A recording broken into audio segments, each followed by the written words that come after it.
అందరికీ నమస్కారం అండి. నేను ఇంతకుముందు చెప్పినట్టు ఎస్బీ ఇన్ఫ్రా గ్రూప్ వారి ఫాక్స్కాన్ సిటీ అనే లేఅవుట్ అన్నా కదండి. ఇదే లేఅవుట్. ఇది మనకు డ్రోన్ ద్వారా మనకు సరౌండింగ్ డెవలపింగ్ అండ్ మనకు సరౌండింగ్ కాలేజ్ ఉంది అన్నాను కదా, అదే సివిఆర్ ఇంజనీరింగ్ కాలేజ్ అండి. ఇగో మనకు కనిపిస్తుంది కదా, అదే సివిఆర్ ఇంజనీరింగ్ కాలేజ్. ఇది మనకు సివిఆర్ ఇంజనీరింగ్ కాలేజ్ అనుకుని ఉంది. మనకు 9 acres ప్రాజెక్ట్, ఇది హెచ్ఎండిఏ ప్రాజెక్ట్, ఎల్పి నెంబర్తో ఉంది. మనకు సివిఆర్ కాలేజ్ మనది ఒకటే ప్రీకాస్ట్ అనమాట. మనకు క్లియర్గా కనిపిస్తుంది కదా ఇగో ఈ వీడియోలో.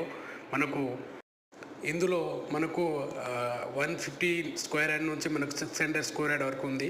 స్పాట్ రిజిస్ట్రేషన్ మనకు అవైలబుల్గా ఉంది. లిమిటెడ్ స్లాట్స్ అయితే ఉన్నాయి. మనకు సాగర్ హైవేలో మనకు సువర్ణ అవకాశం ఎస్బీ ఇన్ఫ్రా గ్రూప్ వారి ఇస్తుందండి. మనకు ఇందులో స్పాట్ రిజిస్ట్రేషన్ కూడా ఉంది. మనకు బీటీ రోడ్ ఇస్తున్నాము, క్లబ్ హౌస్ ఇస్తున్నాము, అండర్ గ్రౌండ్ డ్రైనేజ్ ఇస్తున్నాము. మనం చూస్తున్నాం ఈ వీడియోలో under ground drainage, under ground electricity, మనకు రోడ్ కటింగ్ కూడా అయిపోయింది. 90% అయితే డెవలప్మెంట్ అయితే అవుతుంది.